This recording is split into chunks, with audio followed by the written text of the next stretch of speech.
If your home is fully paid off, Centrelink just quietly changed the math on your retirement. Think about this. The system allows you to hold exactly $258,000 less in savings, super, and investments than someone who rents before your age pension even starts to reduce. Let that sink in. That is not a glitch in the software. It's not an administrative error. It is by design. And the moment you pull back the curtain to see why that number exists, you uncover a massive problem that is quietly breaking thousands of Australian retirements. I watched this exact trap snap shut on retirees over and over again for close to 4 decades. I'm Stephen Caldecott. For nearly 40 years as a retired accountant in private practice across Sydney and New South Wales, I lived in the trenches of tax, super, and pension warfare with the ATO. I didn't look at the means test as an abstract political debate. I looked at it as the cold, hard number on a piece of paper that told a client whether the retirement they'd sacrificed for was the retirement they were actually going to get. I left my practice in 2022, but I built this channel because the information gaps causing financial damage to good people didn't stop just because I retired. Today, I'm going to show you the brutal truth of how Centrelink actually treats your paid-off home, the one exemption that is genuinely valuable, the hidden mechanics working against you, and the government tool that almost nobody uses simply because they don't know it exists. Let's start with the good news, the bait. Your principal residence, the roof over your head, is completely exempt from the assets test. Centrelink assigns it a value of 0. It doesn't matter if it's a modest 3-bedroom cottage in a regional town, an inner suburb terrace, or a massive North Shore property that would make your parents faint at today's valuation. 0. On paper, this is one of the most generous provisions in Australian retirement law. It's not a loophole, it's a genuine gift. But every gift from a bureaucracy comes with a shadow. Here's how the assets test actually grinds your wealth down. Centrelink runs 2 separate tests, assets and income, and they only pay you the lower result. Right now, as of March 2026, a single homeowner qualifies for the full age pension of $1,200.90 per fortnight. If their assessable assets, everything outside the home, are below $321,500. For a couple, that ceiling is $481,500. The moment you cross that line, the pension tapers ruthlessly. You lose $3 per fortnight for every single $1,000 of excess assets, sliding down until you are completely cut off.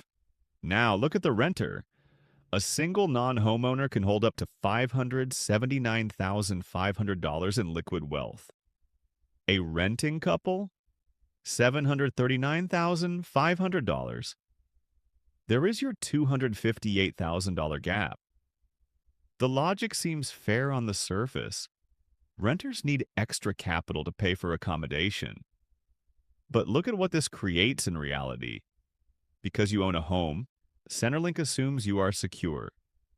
So they slam the tighter, suffocating $321,500 ceiling onto everything else you own. Your super, your savings, your shares, all of it is weaponized against your pension. Your 1.3 million home is invisible, but the person who sold their house and is renting gets $250,000 more breathing room.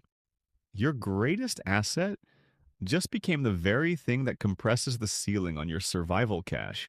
The system was designed for an older era, a time when a paid-off home and a modest super balance were balanced. But the world changed. The ANU Center for Social Research and Methods recently revealed that 17.6% of households with an age pensioner now live in a home worth over $1 million. Think about what that actually looks like. By the end of my career, I saw this exact pattern every single week. A couple in their late 60s, a beautiful paid-off home worth $1.5 million, combined super of $600,000. They did everything right. They followed the rules. But when they applied for the pension, They were slammed right against the part pension taper or cut off entirely. They had massive wealth, but it was locked inside the concrete and timber of their house. It wasn't generating a single cent of income, it wasn't helping their pension. And here's the phrase I used to tell my clients that always hit the hardest: you cannot cut a brick off the side of your house to pay the strata levy. You cannot hand the body corporate a slice of your hallway skirting board to cover the bills. The equity is real on a valuation report, but it is completely useless at the supermarket checkout. And while that wealth sits frozen in your walls, the income test is quietly working in the background. Centrelink doesn't care what your investments actually earn. They don't care if the stock market crashed or if your bank account pays terrible interest. They use a system called Deeming. And in March 2026, they quietly turned the screws. With virtually zero media coverage, the Deeming Rates jumped. Today, they assume your financial assets earn 1.25% on the first threshold, $64,200 for singles, $106,200 for couples, and a massive 3.25% on everything above that. If you have $400,000 in super, Centrelink dictates that you are earning those exact fixed percentages. It doesn't matter if you haven't touched the account in 2 years. That phantom deemed income is immediately counted against your income-free area of $218 per fortnight for singles. Cross it, and your pension drops by 50 cents on every single dollar. Meanwhile, your home earns nothing. In fact, it drains you. Council rates, insurance, maintenance, a leaking roof, and none of those expenses are allowed to offset your deemed income. They are completely invisible to the means test. So, what do people do when they get desperate for cash? They look at the massive equity sitting in their home. And this is where they walk into a legal minefield. Here is the rule almost no one is warned about. Debt secured against your principal home cannot offset your other assessable assets.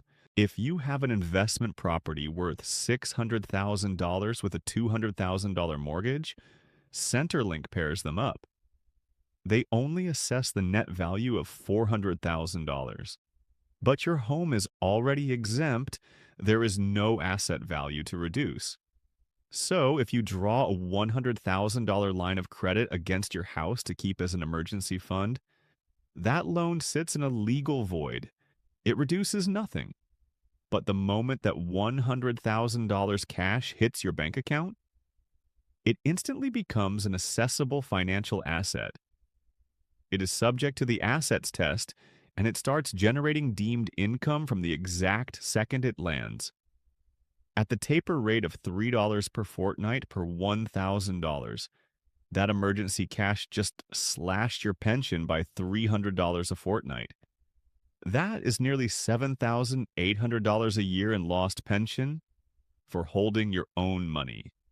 I watch smart people sit on that drawn cash for months, carefully planning how to use it, completely unaware that it was quietly bleeding their pension dry every single day it sat there. Is there a way out? Yes. But fewer than 19,000 Australians are currently using it.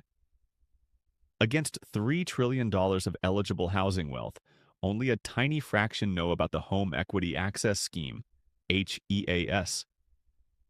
The HEAS is a voluntary loan program run directly by the Commonwealth, secured against your property. Even self-funded retirees who don't qualify for the pension can apply. It allows you to draw fortnightly payments so that your combined pension plus the loan equals up to 150% of the full pension rate. For a single person, that's an extra $600 every single fortnight. The interest rate? 3.95% per annum, compounding fortnightly. It has been locked there by the minister since January 2022. Compare that to private reverse mortgages, which are currently weaponized at 8% to 9% per annum. Over 10 years, that compounding gap is staggering. But here is the ultimate punchline. Fortnightly HEAS payments are completely exempt from the income test. The cash arrives and Centrelink does not touch your pension. A private line of credit cannot do that. Yes, there are complexities, like a lump sum advance option that is subject to immediate deeming after a short 90-day grace period for home use, which is exactly why you must map this out with a licensed professional or the free financial information service at Services Australia. Under 19,000 users. That is not a failure of the system. That is a massive failure of information. When a pensioner sells the family home, several things happen simultaneously, and the order you understand them in matters. You lose your homeowner exemption. You gain the non-homeowner threshold, which gives you that $258,000 buffer, but the cash flooding into your account can easily launch you way past the asset cutoff. Under Section 1118, 1B of the Social Security Act, if you intend to use those proceeds to buy a new home, that specific amount is exempt from the assets test for up to 24 months. You are still treated as a homeowner, but remember the trap. The income test operates on a completely different frequency. Those funds sitting in your account are still hit with deeming, though crucially, Centrelink will only apply the lower 1.25% tier to the money set aside for the new home. And if you try to use the downsizer contribution strategy to dump up to $300,000 per person into superannuation without a work test, beware. The second that money hits your super, it transforms from an exempt asset into a fully accessible, fully deemed asset. For some, the math works beautifully. For others, it completely annihilates their remaining pension. But what if you don't want to sell? What if you want to protect your assets right now? Here is a standard estate planning strategy that gets completely ignored. Genuine home improvements. If you take $50,000 out of your savings account, where it is being actively counted and deemed, and you spend it on a genuine kitchen renovation, that money disappears from Centrelink's radar. A $100,000 structural repair, a new roof, a necessary bathroom remodel. It legally shifts capital from the counted column to the exempt column. Your assessable asset count drops instantly. The work must be real at market rates for things the house actually needs, not a fake arrangement. But for a homeowner sitting just over the edge of the pension threshold, it is a perfectly legal, completely legitimate way to reset the scales. The home exemption was built to protect your housing security, and that is a profound public good. But the unintended consequence is a system that locks you out of your own wealth. If there is one thing you take away from this today, let it be this. Know which test is your binding constraint, assets, or income before you sign a single document. The financial difference between structuring a transaction before you act versus trying to explain it to Centrelink after settlement is life-altering. The financial information service through Services Australia is completely free. Book the appointment. You don't need to fix all of this today. Most people's retirement turns on just one or two of these traps, not all five. Find the one that applies to you and start there. Everything we've covered is general information based on my decades in practice, and your specific future deserves a tailored conversation with a licensed financial advisor.